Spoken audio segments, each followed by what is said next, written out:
1930, whereas the boys from Oakwell beat them to it 18 years earlier. But times have changed in more ways than one. Take a close look. The fingers were tapping away at a computer. The mind is that of a mathematician. So who is our mystery man? The fingers belong to a goalkeeper, Clive Baker of Barnsley. Clive, can I ask you, what are you doing exactly? Well, I just did a little bit for my Open University course, which I've started taking for the last couple of years. For one dreadful moment, I thought you were trying to work out how many goals Arsenal might score on Saturday. Well, hopefully you'll be able to keep it down to enough. Now for mystery man number 2. He's in a newspaper office, and judging by the shorthand, you'd assume he's a full-time journalist. I've got that. All right, thanks. Bye. And the journalist in the Barnsley Chronicle office, none other than Barnsley striker Roger Wilde. Roger, what's all this about, journalism? Well, it's a profession that I've wanted to go into now for probably the last 5 or 6 years, and I've been taking steps over the years towards that end. Arsenal and Barnsley have met twice before in the FA Cup, many years ago, though. That wasn't Bob Wilson in the Arsenal goal. It's the beauty of the Cup. You can play contrasting teams like Arsenal and Carnarvon. Stuart Gray picking it up again here for Barnsley and just dinking it over the top for Mick Clark. The cross from Clark. Oh, and a sweet strike from Roger Wilde. His first goal for 2 years. What a time to come. It's broken the resistance of the non-leaguers at last. And do you think you can win? You always go out to win. Yeah, I think we've got as good a chance as anybody. I mean, I think if it had been at home, we'd have had a better chance. Well, we've got as good a chance as Arsenal have got. It's going to be all under 90 minutes. I mean, we played Carnarvon in the third round, and they had a great chance. And this is the table's turned for us now. We're the underdogs, and for the first time, and we've got a great chance. Oh, a fine goal too! But I felt that I was on the right lines. Although we went down, I felt I was on the right lines, because football is a business where people want instant success. The cup can do that. Equally, it can produce instant failure. Remember Colchester? And Simmons, 1 against 1 here. Simmons and Reedy. And it's there! When people say what's your happiest memory of the FA Cup, I say I didn't play at Colchester when we got beat with Colchester. That's my proudest moment, because I wasn't there. I was one of those players, and no one will ever let us forget that. We have to live with it. There's quite a story that day. Very much so. I think that that's the beauty of the Cup. People, neutrals, they all want the underdogs to win. We go into the game against Arsenal on Saturday. Completely different pressure to what we were in the first, or in the third and fourth round. Third round we played Carnarvon, non-league club. And apart from our supporters, everybody in the country was open like mad for Carnarvon to cause them a shock. Same in the fourth round with Aldershot, 4th Division. And if you remember, they knocked and had a great victory over the 1st Division club. Made headlines. I would say, apart from the Arsenal supporters, on Saturday everybody will be rooting for Barnsley Football Club. And I hope they're right. You're suddenly in the 5th round, and I think it's been 10 years or something since they've been in the 5th round or whatever. And they can smell something now, and they see that you've got a draw at home, and they can see like 6th round, if we win this one, the 6th round, and their minds are ticking all over, and they're thinking, if we get a home draw in the 6th round, we could be in the semi-final, we could be visiting Wembley again. Clock! 1-0!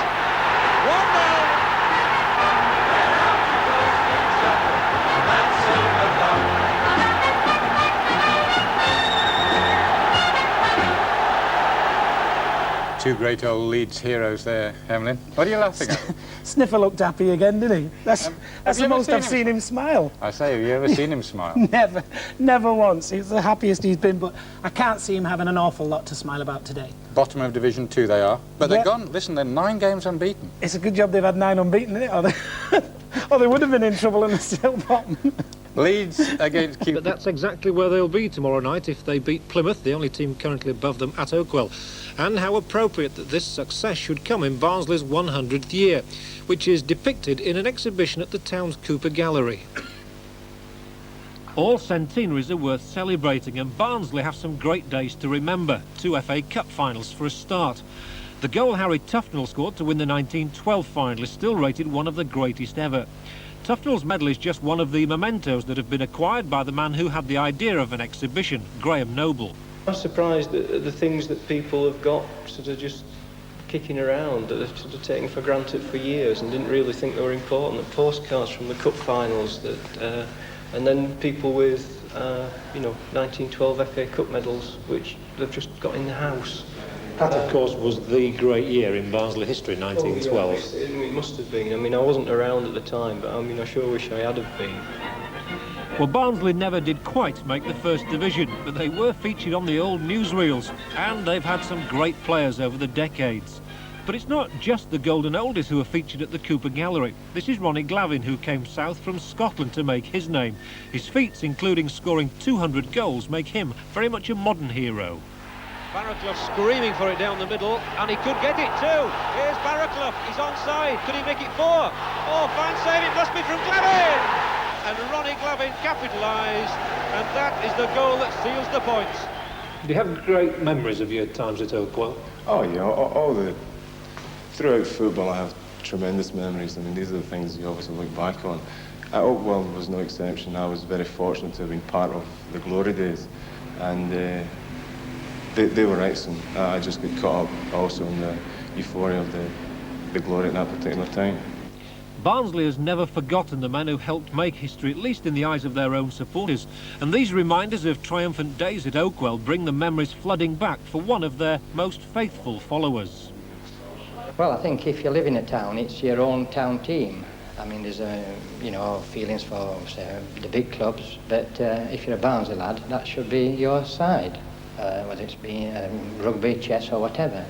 And, it's been in our family. My father was a great supporter, my grandfather. They both saw Barnsley win the FA Cup. Just hope the town might do one day. But you never know at this game. To your own club, I mean, these are your heroes, and whether you're 10-year-old or 80, I mean, you never lose this hero worship of footballers.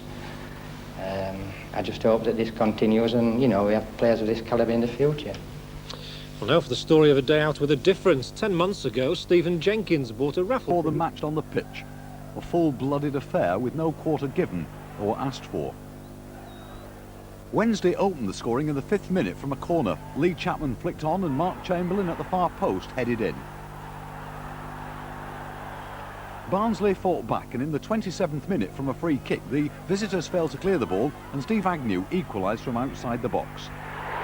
It was a goal appreciated by most of the crowd and half of the players.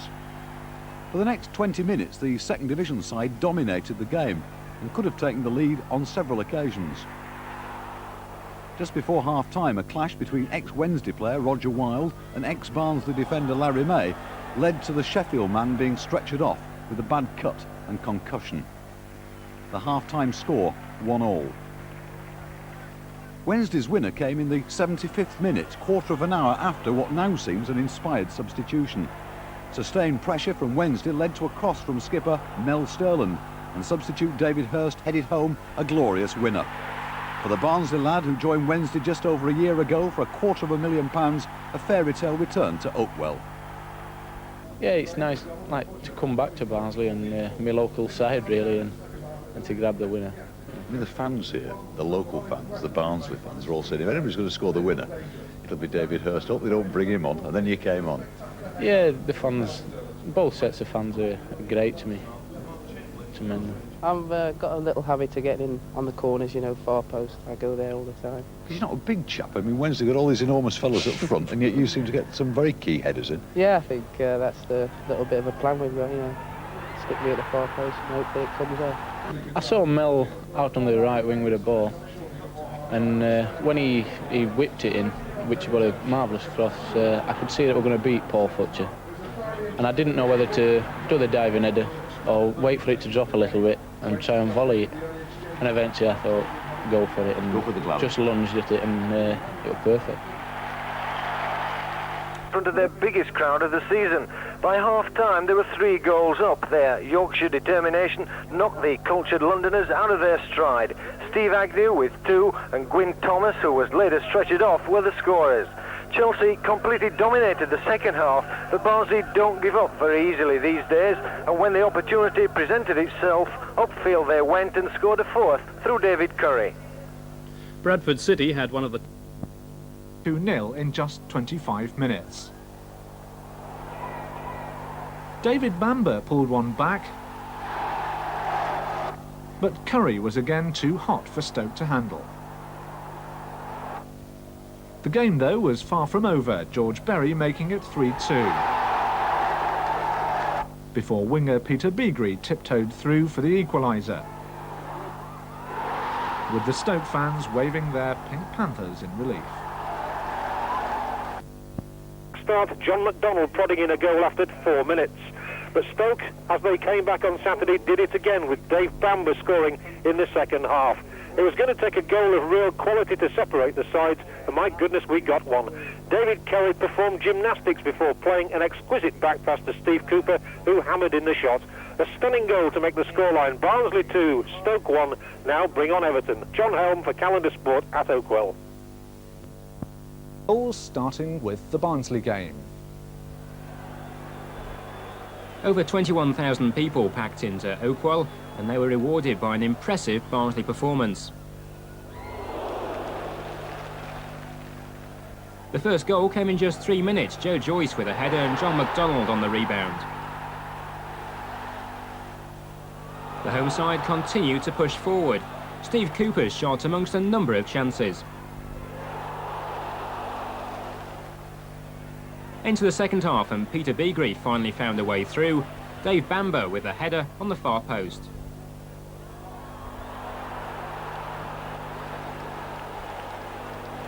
But Barnsley came back with a well-worked winner. David Curry was the inspirational creator with his neat back heel. Steve Cooper an impressive shot, but his celebrations were even better as Barnsley leapt into the last 16. In hope that they can reproduce this sort of form and cause a real upset. Alan Clark has built a team that's extremely formidable on its own ground and capable of toppling Everton, who haven't really been at their best recently. Meanwhile, the visitive league... Barnsley are more than capable of beating Everton. They play attractive football, and with players like Curry who can score goals. But the manager, Alan Clark, knows all about Everton, and he's worried. Frightened me. Absolutely frightened me to death. Watched them last night, and I think for us to make progress, we've got to play to our full capabilities. Having said that, if we do play to our capabilities, we'll give anybody a game of football. The good thing about the way Barnsley play is that you do play football. A lot of people compliment you on the style of play, and one or two players have caught the headlines, like Curry, for example, a good player. Yeah, he's doing well, David. He can do better. But we're not a one-man team. We've got a squad of players here at Barnsley, not the biggest in numbers, but smashing squad, great bunch of lads to work with. And as you say, we do try to play football. Barnsley's #1 fan is my old flower Charlie Williams, ex-footballer himself for Doncaster Rovers. I've had memorable games on this pitch, you know. I once scored the equaliser here for Doncaster Rovers, and breaks me out when I think about it. But it was a good goal. Harry Huff got flew off wind as it come past him. Didn't play for a fortnight after that, Harry. What about Everton? Have you got anything nice to say about them? Not really, not really. Good luck to them, but I'm afraid... personally, I think we've got the edge. Because these lads, when they're on this Barnsley team, let me say, they can play some good football. And they've got the extra incentive of having ground advantage and crowd advantage. Let's hope Saturday's the day when they click.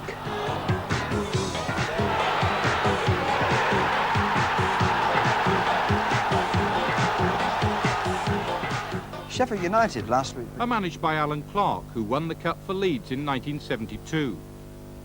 A 4-0 win against Chelsea in the third round didn't receive the praise it deserved.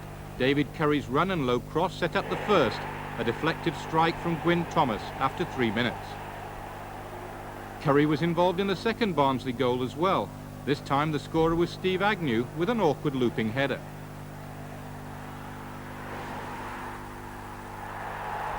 Agnew then made it 3-0 before half-time with a good free kick, but one Chelsea keeper Freestone would normally have expected to keep out. Chelsea had no way back after that third goal, and although they improved, Barnsley grabbed a fourth after a quality move which Everton themselves would be happy to produce. The final cutback is put away by Curry. As for the highlight of Barnsley's fourth round win against Stoke, well, it's that famous winner in the replay set up by Agnew and the back heel of Curry and scored by the footballing gymnast Steve Cooper. Barnsley will make it tough for Everton, all right, but then again the First Division side are getting used to away ties against Second Division teams. They drew at West Bromwich Albion in the third round before Kevin Sheedy's late goal won the replay at Goodison Park. Sheedy goes to the crowd to take the congratulations. And in the last round, Sheedy's famous left foot wrapped up a 4-0 replay win against Plymouth. Snowden. They'll give it Sheedy! 4-0. Charlton against West Ham is the only all-first up to provide a deadly finish, and Barnsley played like demons for the rest of the half. Paul Futcher was unlucky not to get an equaliser. He hit a tremendous 30-yard drive only to see Southall with sheer brilliance touch it over the bar. 35,500 pulses were kept racing in the second half, and the pace never slackened. And make no mistake about it, even though Everton tightened their grip, Barnsley were magnificent in defeat. They showed courage, determination and abounding enthusiasm. They fought desperately to get the equaliser, but it eluded them right to the finish, and Everton go through to the next round. At half-time, saw the biggest cup gate of the day, over 32,000. Barnsley against Everton with Tony Gubber.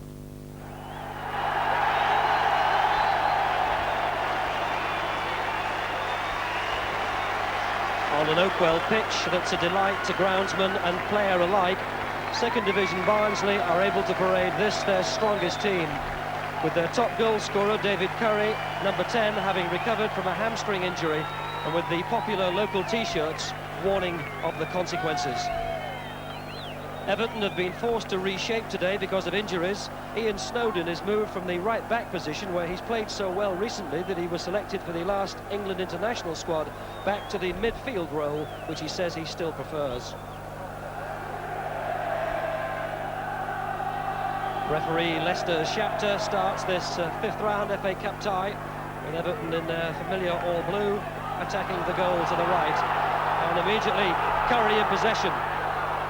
That's the policy for Barnsley. They're going to attack, said Alan Clark, and they're not going to be overawed by First Division opponents. It's quite a difficult cup tie this for Everton. Third time they've faced Second Division teams in the cup this season. Needed a penalty and a replay against West Brom, and a penalty and a replay against Plymouth. 3 is John Beresford. Watson. Oh, let's go as far as MacDonald. And the shot came off Watson. Trevor Stephen for Everton. And Everton kicking into quite a fierce breeze. And he's managed to get up to Cotty. Sharp's available. And that's only as far as Agnew, who gives his goalkeeper, Clive Baker, his first touch. Played 14 First Division games during 7 seasons at Norwich, Clive Baker. And very popular here at Oakwell. It's a really long kick with the benefit of the wind. Everton, of course, will remember their visit to Yorkshire in December in the Littlewoods Cup when they were beaten 3-1 at Bradford.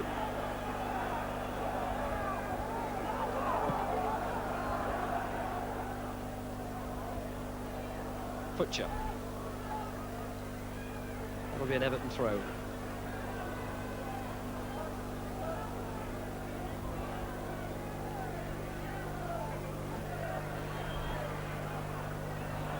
Linesman on that side gives it to Barnsley. Mr. Shapter agrees.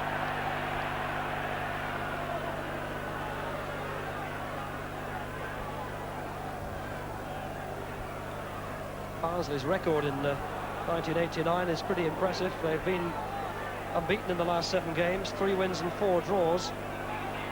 A sequence which began with that 4-0 defeat of Chelsea in the 3rd round. Snowden, nicely turned around Futcher. Stephen to knock it in first time. Cotty wasn't tall enough. Sharp! Oh, yes! Well, that must have been the first real opening that Everton have carved. Graham Sharp's 8th goal of the season. But it was a good early ball by Trevor Stephen. Cotty wasn't quite tall enough to get to it, but Graham Sharp was completely unmarked and tucked it in at the foot of the post. Well, that's a blow to Barnsley.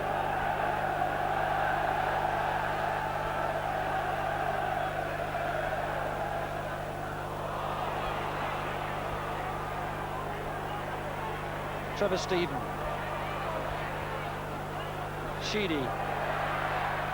Needed the help of Sharp. Neil Poynton. And Stephen dispossessed by Dobbin. Curry. Well, Watson thought about giving it back to Southall. Decided it wasn't a good idea. Instead he's given it to Agnew. Cooper to MacDonald. Oh, good football, MacDonald. Oh, and a good tackle, McCall. Agnew! Goal kick. It just wouldn't fall for Stephen Agnew and Barnsley. Good control by John MacDonald to beat his marker Neil MacDonald first of all. And then Agnew just got a toe to it as Southall came off his line, but wide of the target.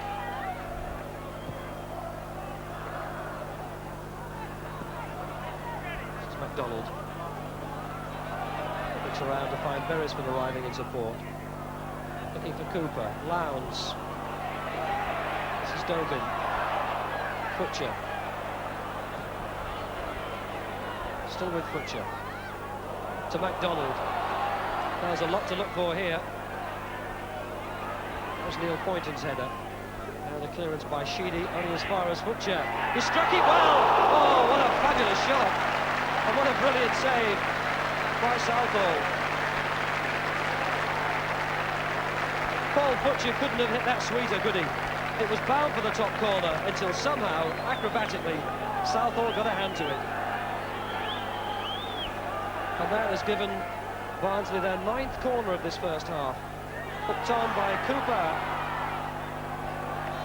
And Neville Southall happy to have the ball back in his grasp. Well, wasn't it beautifully struck by Futcher?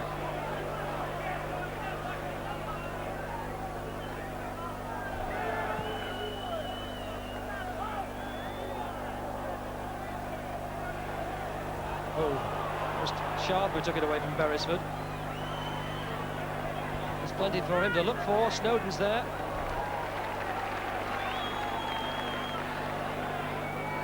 So is this the last kick from Clive Baker? 2 minutes of extra time in this first half so far. Joyce. And ball, was it against Sheedy? Yes.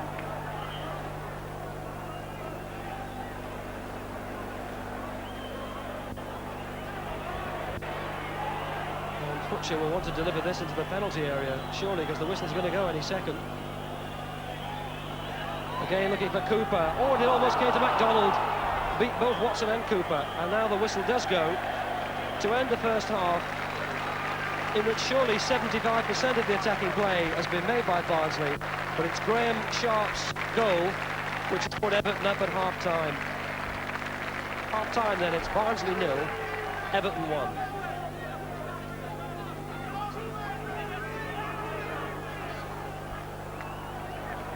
And the value of the 4th official proves its worth here at Barnsley. Kevin O'Donnell takes over the flag because the first half linesman, Mr. Martin Mountain, has pulled the muscle. And Barnsley start the second half, now kicking into the wind. And Curry immediately trying to burst his way through. This is Dobin. Nice ball out to John MacDonald, who got quite a knock just before half-time. Beresford to play it in early. Now, maybe better this time. Dobin. Beresford again. MacDonald. Oh, nicely done. Oh, well cut out. And finally away by MacDonald. Joyce back to his keeper, under pressure from Cotty.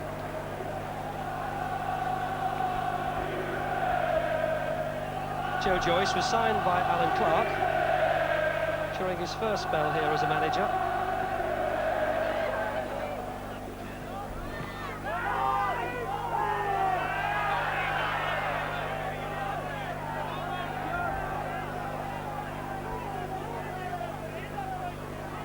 Neil pointed with the throw. Looking for Shaw. Cooper. For Curry to chase, and that's dropping awkwardly for Dave Watson. And Watson concedes the corner.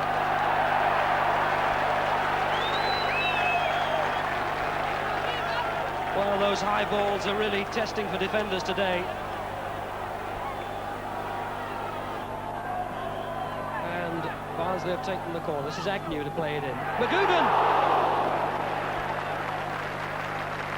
Well, big Paul McGugan's only scored once this season. Side-footed that one, and anywhere other than into the chest of Southall, and Barnsley may well have been level. Lowndes, Joyce. A little bit more urgency about Barnsley. That's a great ball to find Curry. Now, can he pick somebody out? Watson's clearing header.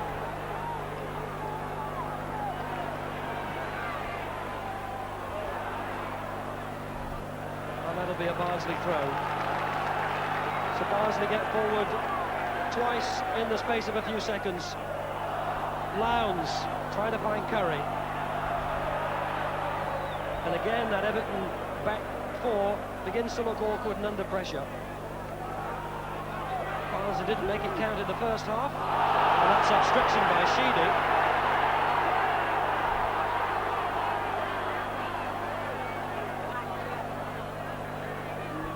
Once again, it's a smiling example of refereeing from Mr. Shapter. Barnsley have taken the free kick. This is Joyce. Cotty. Sheedy. A lot of room to work. Trevor Stephen. Sheedy wants it. Trevor Stephen, left foot. Sharp will get there. And away by McGugan. Well, goal-mouth action at either end in the space of a few seconds. McGugan so close to scoring 1 minute, back as the last line of defence the next. Taken by Trevor Stephen.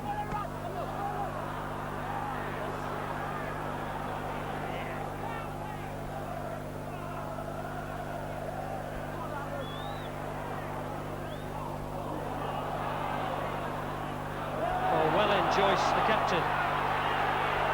Crowd imploring Barnsley to get forward. Curry.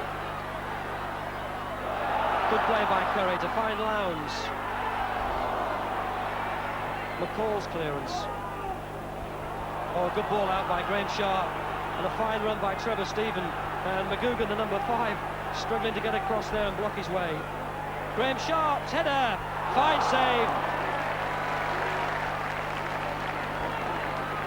Well, that cross to pick out Graham Sharp was absolutely perfect. And the big Everton number 9 jumped high, strong neck muscles, picked his spot. And a fine save from Baker diving to his left.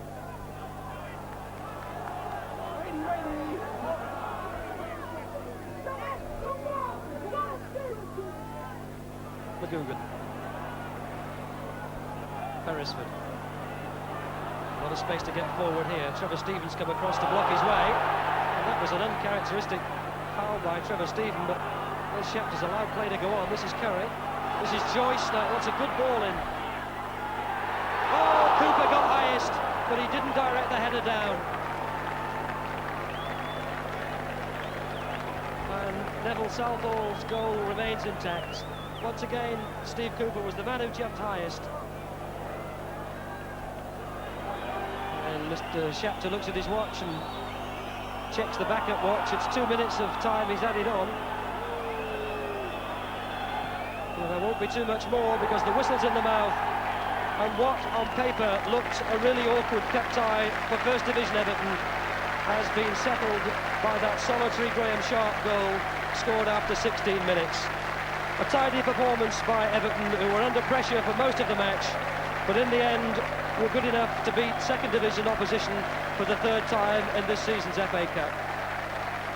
And a final score of Barnsley 0, Everton 1.